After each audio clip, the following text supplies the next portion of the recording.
Okay, good day everyone.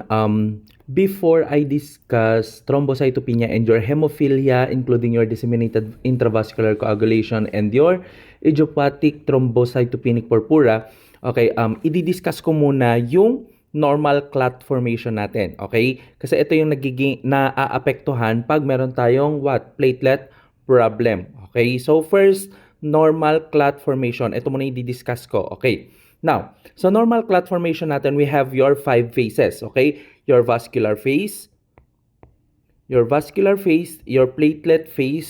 your coagulation phase na may 3 pathways, your clot stabilization, and your fibrinolysis phase, okay? So first, punta muna tayo saan? Sa may vascular phase ninyo. Ano nga ba nangyayari during this time, okay? Remember, papaano ba na-activate ang platelets ninyo? Okay. Normally kasi, yung mga platelets ninyo, nag-circulate lang sila sa blood vessel natin. Okay? Sila yung nagbibigay ng caution. Okay? Pag sinabi natin caution, parang nag-i-slide lang sila dito. Okay? Parang sila yung nagpo-protect ng endothelial lining ninyo. Yung mga platelet natin. Okay? Platelet natin. Now, kapag dumadaan sila sa blood vessel nyo, they are what? They are inactive. Okay? They are inactive. So, paano sila na-activate? Okay? Paano na-activate yung platelet nyo? Pag nagkaroon ng what? Ng injury. Okay? Nagkaroon ng injury. Okay? So, yan yung reason kung bakit sila na-activate. Okay? Na-activate. Now, dahil nagkaroon ngayon ng blood vessel injury, okay, during your vascular phase, okay, your blood vessel constrict immediately. Okay, so nagkakaroon daw ng constriction yung blood vessel mo. And then, yung sa platelet phase natin, papasok na yung platelet phase, nagkakaroon na ng platelet adhesion. Pag sinabi nating platelet adhesions, okay, ito yung blood vessel mo, ito yung injury, yung mga platelet mo na nandito sa loob, okay, pupunta sila dito sa part na yan. Okay, mag-a-adhere sila dyan. Okay, didikit sila dyan. Okay, nagkakaroon ng adhesion. And then, the injury exposes collagen in the vessel wall. Okay, yung injury exposes collagen. Okay, so ngayon, ma-expose sila sa what? Ma-expose sila sa collagen, sa may vessel wall ninyo. And then now, yung von Willebrand factor will bind to your collagen. Okay, yung ating tinatawag na what? VWF. VWF, sasamahan daw niya yung collagen. Okay, na na-expose dito sa platelet ninyo. Okay, sasama din sila dyan. Okay, and then yung platelet natin will bind to your VWF via glycoprotein receptor. Okay, itong platelet nyo, sasama na din siya ngayon dito. Okay, so yan yung ginagawa nila. Nagkakaroon na ng platelet activation. Okay, and then yung platelet nyo, pag na-activate na siya, nagbabago na siya ng shape. Okay, nagbabago na siya ng shape. And then, nagkakaroon ng release ng granules ninyo. Okay, nagkakaroon ng release ng granules. Okay, and ano yung mga nire-release niya? Your ADP, your thromboxane, and your calcium. Okay, yung ADP kasi natin, okay, this triggers your clot formation. It triggers your clot formation. Okay, yung thromboxane naman, okay, it acts as a vasoconstrictor. Okay, it acts like vasoconstrictor. Okay, it acts like vasoconstrictor, and it also what? It also stimulates the platelet aggregation. Okay, stimulates platelet aggregation. Okay? And then your calcium is needed naman for what? For clot formation. Okay? So, yan yung nangyayari. Ngayon, nagkaroon ng platelet aggregation, yung ADP thromboxane, nagre-recruit pa sila ng mas maraming platelet. So, ibig sabihin, nagtatawag pa sila ng mas marami pang platelet. And then, yung platelet natin, they sticks together. Okay? So, ibig sabihin, okay, nagdidikit-dikit na yung mga platelet natin. Okay? To form what? To form platelet plug. Okay? Nagkakaroon na ngayon ng platelet plug. And then, papasok na tayo sa coagulation phase natin, which is meron tayong 3 pathways. Okay? 3 pathways. Okay? The platelet plug reinforced by the fibrin. We have your intrinsic factor, una, your extrinsic factor, and your common factor. Okay, yung intrinsic factor natin, natitrigger sila pag nagkaroon ng damage saan? Sa endothelium. Saan ba ang endothelium natin? Okay, the inner layer of your what? The inner layer of your blood vessel. Okay, yung endothelium. So, ibig sabihin, may na-damage sa inner lining. Okay, so pag na-damage yung inner lining, ang na titrigger dyan is your intrinsic pathway. Intrinsic endothelium. Okay? Tandaan mo yan. Intrinsic endothelium. So, ano yung mga clotting factor na involved dyan? Your 8, 9, 11, and 12. Again, your 8, 9, 11, and your 12. Okay? So, yan yung mga na-activate. Okay? Na clotting factor natin. Okay? Next, we also have your extrinsic pathway. Pag sinabi naman nating extrinsic pathway, okay, nasa labas yan. Okay, nasa labas ng what? Nasa labas ng intravascular ninyo. Okay, kaya nga siya nasa tissue. Okay, extrinsic outside. Okay, outside saan? Outside of your intravascular. Kung ang intrinsic ninyo inside, yung extrinsic ninyo outside. Okay, ng blood vessel. Okay, so yung tissue damage, sila naman yung na-activate, okay, sa intrinsic pathway natin. Ano yung factor na na-activate? It's your factor 7. Wherein dito sa may extrinsic ninyo, it's 8, 9, 11, and 12. Okay, dito sa may extrinsic factor ninyo, ay extrinsic pathway, I should say, it's your 7. Okay, now, we have your common pathway. Pag sa common pathway kasi, both pathway activates factor 10. Okay, so ibig sabihin, both your intrinsic and your extrinsic pathway will activate now your factor 10. Okay, and then your factor 10 converts the prothrombin to your thrombin. Okay, so factor 10, di ba? Your prothrombin will convert now to thrombin. Okay, and then yung thrombin ninyo will convert what? The fibrinogen to your fibrin, okay? And then, fibrin stabilizes the platelet plug, okay? So, si fibrin ang nag-stabilize ng platelet plug ninyo. Now, after your coagulation phase, papasok na tayo sa clot stabilization natin. So, ano ang nangyayari? Okay? Ano ang nangyayari? Clot stabilization, factor 13, okay? Factor 13 cross-links with the fibrin strands. Okay? So, ano nangyayari doon? Nagkakaroon sila ng contact with the platelet. Okay? Nagkakaroon ng contact yung platelet ninyo at saka yung mga clotting factor ninyo. Okay? So, nagkakaroon ng platelet contract and clot retraction. Okay? And then ngayon, yung wound edges pulls together. Okay? So, parang ang nangyayari, ito yung sugat. Okay? Ito yung open wound. Ang ginagawa nila, okay, hinahatak nila to. Okay, hahatakin nila to para magdikit. Okay, para magdikit. Okay, unti-unti nilang hinahatak. Wound edges pulls together. And then after the clot stabilization, magkakaroon na tayo ng fibrinolysis. From the word lysis, breakdown ng fibrin ninyo. Okay, so magkakaroon na tayo ng clot removal. Okay, once healing begins, the plasminogen converts to plasmin. Okay? So, yung plasminogen natin magiging plasmin. And then, the plasmin breaks down the fibrin. Okay? And then, the clot is gradually dissolved. Okay? Madi-dissolve na yung clot saan? Sa may wound ninyo. So, that's your what? That is your normal clot formation. Wherein, tinatawag natin yung normal clot formation natin na hemostasis. Okay?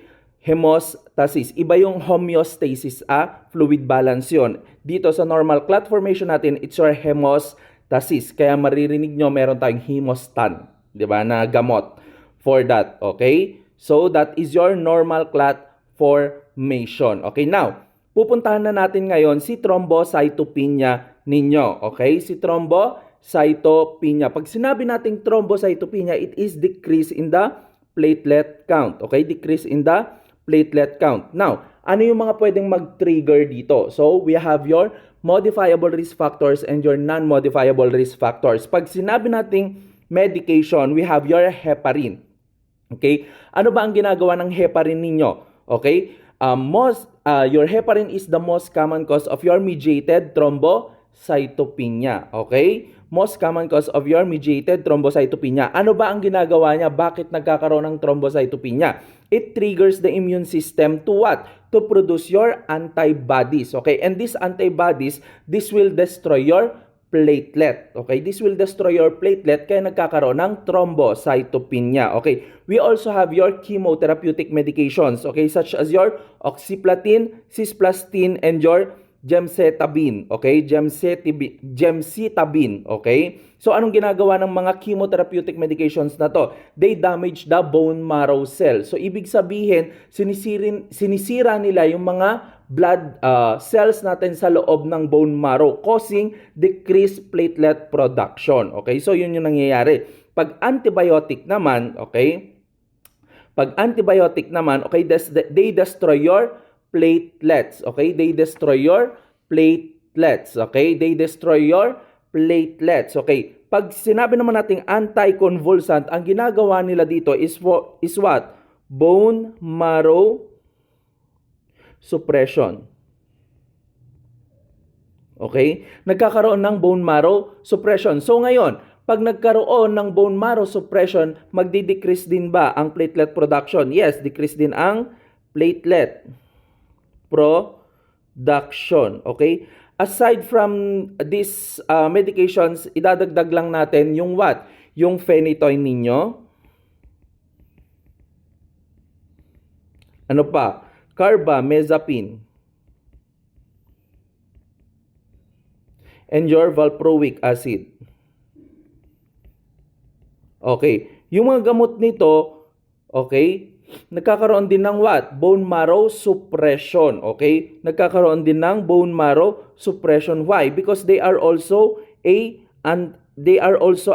anticonvulsant medications. Okay? Your phenytoin, carbamazepine, valproic acid, and your yun lang pala. Okay, sorry. And then next is your alcohol abuse. Okay? Pag nagkakaroon kasi ng alcohol abuse, nagkakaroon ng myelosuppression. Okay? Remember that your myeloid, dyan ang gagaling yung megakaryocytes natin. Okay? Karyocytes. Okay? And etong megakaryocytes, dyan ang gagaling yung platelets natin. Okay? Dyan ang gagaling yung platelets. So, ibig sabihin, pag nagkaroon ng suppression yung myeloid ninyo, magde-decrease yung megakaryocytes ninyo. And then, what? Bababa yung platelet ninyo. Okay. 1 megakaryocytes na production will, what? Produce, how many platelets? Okay. How many platelets? It's 200. Okay. It's 200. If I'm not mistaken. Okay. Let me check on this.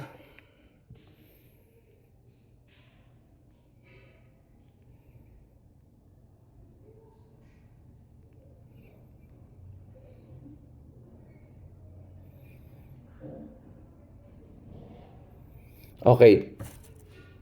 So, I'm sorry for that information. Mali ako. 1 megakaryocytes, 1 megakaryocyte, pwede siyang mag-produce ng 1,000 to 3,000 na what? Na platelets ninyo. Okay? So, again, your megakaryocytes, pwedeng 1,000 to 3,000 na platelets ang pwede niyang i-produce. Okay? So, next, your viral infection. Your viral infections can destroy your platelets. Okay? Can destroy your platelets. Okay? Example ng viral infection natin, hepatitis, dengue fever, ano pa? Idagdag natin, HIV, your measles, and your rubella. Okay? Your measles and your rubella. Okay? Ito yung mga viral infections natin that could also destroy your platelets. Okay? Now, we also have your non-modifiable risk factors. Okay? Pag sinabi nating non-modifiable risk factors, ito yung mga hindi na natin pwedeng baguhin. Okay? We have your autoimmune disorders such as your ITP. Yung ITP natin, that's your idiopathic thrombocytopenic purpura. Pag sinabi nating idiopathic, hindi mo alam kung saan nanggaling. Okay? Hindi mo alam kung bakit nangyari yon. Okay? So, ano nangyari? It is an autoimmune disorder that destroys your platelet. Okay? mas mabilis pang masira yung platelet nyo kaysa mag-produce ng panibagong platelet. Okay? So, yan yung nangyayari sa may ITP ninyo. And we also have your genetic disorders. Okay? Ano pa? Bone marrow disease. Okay? Such as your leukemia. Sir, yung leukemia, di ba, problem yan sa WBC? Yes, okay? Ang nangyayari kasi sa leukemia natin, okay? Ang nangyayari sa leukemia natin, when you look at the bone marrow, okay, may napoproduce naman siya, okay, na WBC, okay? Pero decrease yung mature WBC nyo or normal WBC. Ang mataas is yung immature WBC ninyo, okay? Mataas yung immature WBC ninyo wherein nag-overcrowd sila sa loob ng what? Ng bone marrow ninyo. So pag nagkaroon ng overcrowding, wala nang space para doon sa production ng what? Wala nang production yung platelet ninyo. Okay? Wala nang space para mag-produce yung platelet ninyo. Okay? So yun yung nangyayari sa leukemia natin. And we also have your aplastic anemia. Pag sinabi kasi nating aplastic anemia, it is caused by your bone marrow suppression or your bone marrow failure. Okay? So ibig sabihin, nagfe-fail na yung bone marrow ninyo to produce blood cells. Okay? Kasama ba dyan ang platelet ninyo? Yes. Okay? So pag nagkaroon ng bone marrow suppression and bone marrow failure, magkakaroon ba ng what? Ng decreased platelet production? Yes. Okay? Isama na rin natin dyan ang age and your family history. Okay? So now, what happened is that, okay, what happened in your thrombocytopenia is that nag-i-increase na yung what? Platelet destruction. Okay? Nag-i-increase ang platelet destruction pero yung production nagdi-decrease. Okay? Yung production nagdi-decrease. Okay? And then nagkakaroon ng platelet sequestration. Pag sinabi nating sequestration, natatrap sila. Okay? Natatrap sila saan? Sa spleen natin. Okay? So dun kasi yun napupunta yung mga blood cells natin. Okay? And then magdi-decrease ba ngayon yung circulating platelets natin? Yes, okay? Magdi-decrease yung circulating platelets natin. Ngayon, prone ka na ba for bleeding? Yes, okay? So ano yung mga makikita mong signs and symptoms sa pasyente mong may thrombocytopenia? Okay? Makikita natin dyan, easy bruising, mabilis lang siyang magkapasa, okay? Kunting untog lang, magkakapasa yan, okay? Yung petechiae natin, this is your what? This is your sorry for the wrong spelling. Tiny pinpoint, okay, size, okay, na parang rashes. Ito yung nakikita natin usually sa dengue fever, okay, prolonged bleeding, okay, epistaxis, ano yan, nosebleed,